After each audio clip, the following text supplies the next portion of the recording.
Hey TV movie fans, this is Alex from Total TV and Film, and today I'm going to be discussing with you guys Kamp Koral, Spongebob Under Years. Yes, that's right. I'm actually going to be discussing the show with you.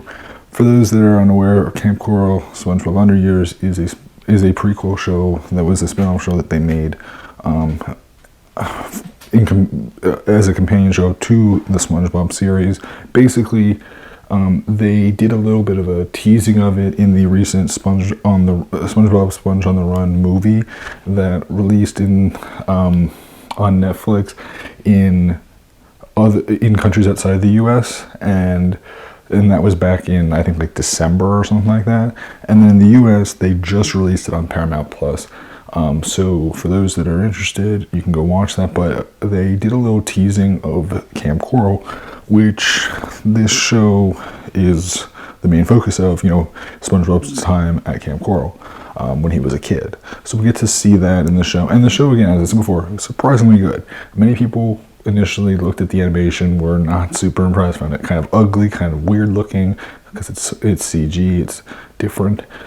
And some of the animation images looked kind of rough, especially when you look at some of the initial teaser images that they've shown off. Some of them look very rough, but when you look at the show, it's definitely not as rough as those images were. You can definitely tell that they were still developing it out and that the footage hadn't been fully finalized like it is in the actual show. So I just want to bring that up front. So as far as things go, though, we actually see quite a few interesting characters brought back. There's the characters that we all knew about, such as SpongeBob, Patrick, Sandy, Mr. Krabs, Plankton. Those characters were confirmed, and obviously Gary. But the other one was obviously, we also had confirmation of characters like Miss Puff. We got to see how she looked in the show, which was nice. We also got to see characters like Larry the Lobster as like a teenager, which was interesting. And we also saw even Karen, but instead of being like a whole big computer, she's a calculator, which was interesting, a little different, obviously earlier in time. We even see some individual one-off characters make smaller appearances, such as characters like Nosferatu, who was in an early episode of SpongeBob, the one with the hashling slasher. Actually, that's not it. Oh no, yes it is.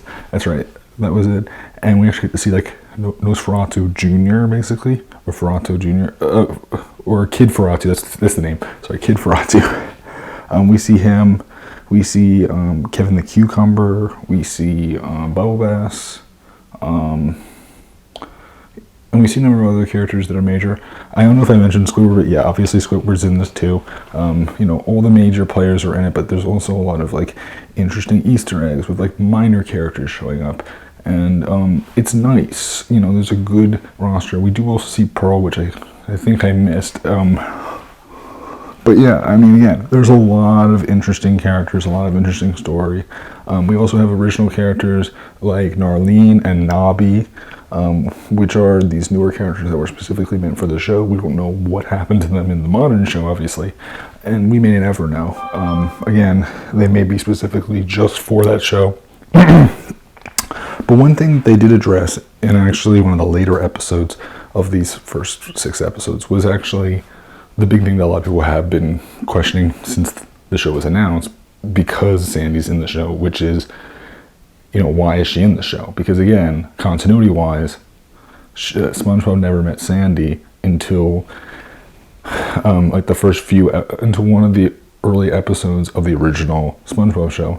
And what they actually decided to do was explain that in the show by creating a clever story where the modern day Sandy met the young Sandy and told her to go to Kamp Koral and fix something that would actually cause a problem for the future. And because of that, it fixed the story, and also it also created a paradox in a way, because basically it's like it fixed the past, but it didn't.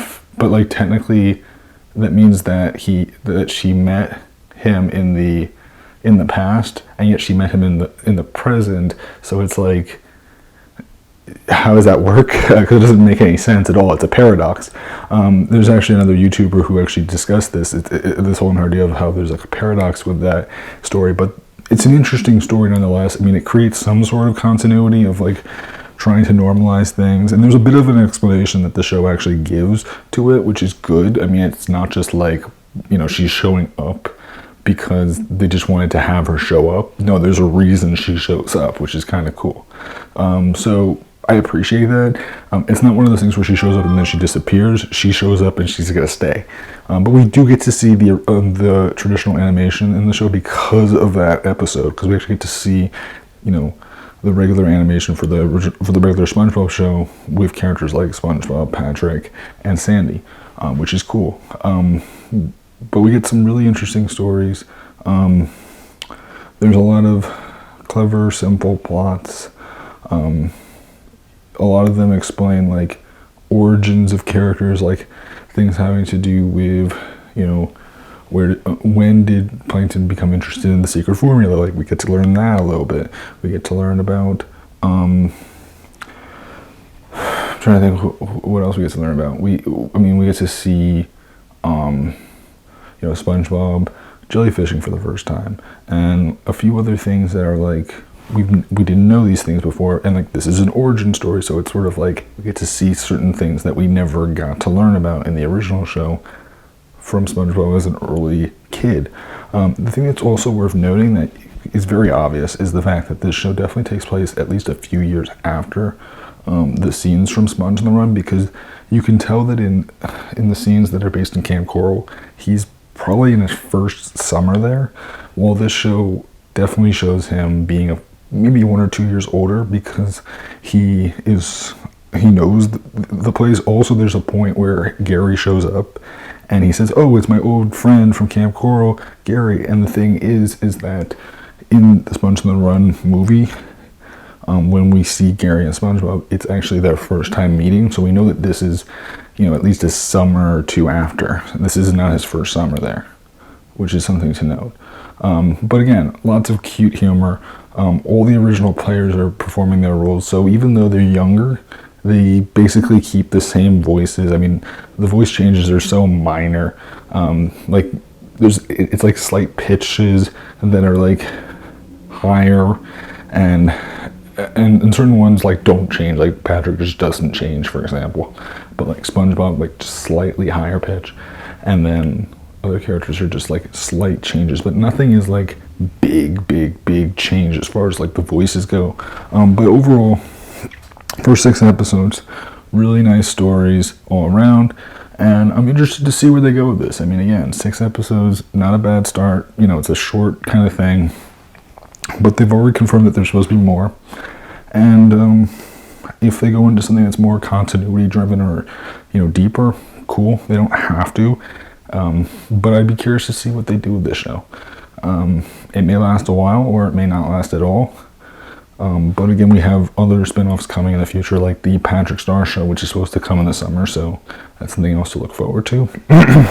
I do know that the next set of episodes that's supposed to release is supposed to be a 2-parter, so we know that there's supposed to be some sort of longer story in the next set of episodes, at least with the first 2 ones that are introduced. So keep it in mind. So obviously they're not just going to limit it to like the one-off stories that we've seen so far of the show. And again, a lot of the episodes are split into 2 parts, like the regular SpongeBob show. So it's, you know, the 11-minute situation that we typically see with the regular show. You know, 11. So that's something to note as well. And we even, and again, it's a nice show. It's a simple one, and if you're a SpongeBob fan, which I know a lot of people are, it's something cute to watch. It isn't like too cutesy where it like feels very babyish. It still has that maturity that the regular show has to it, but it's different.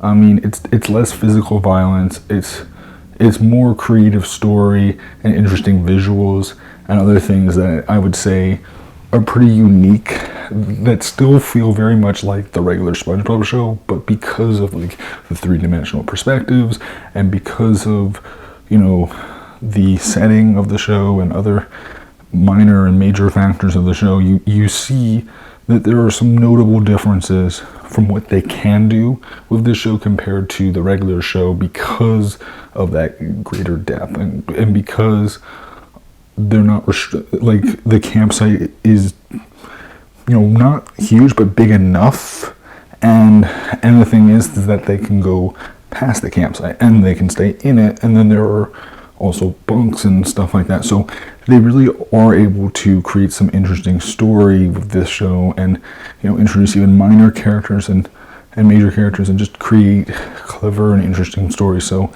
I'm personally very curious to see where this show goes. I'd love to know your guys' opinions. If any of you have watched it, or if you have any questions or thoughts on the show, I'd love to hear them in the comments below. Until then, guys, I'm crazy. I'm sorry. I'm Alex from Total TV and Film, and I'll see you guys in the next videos. Until then, guys, goodbye.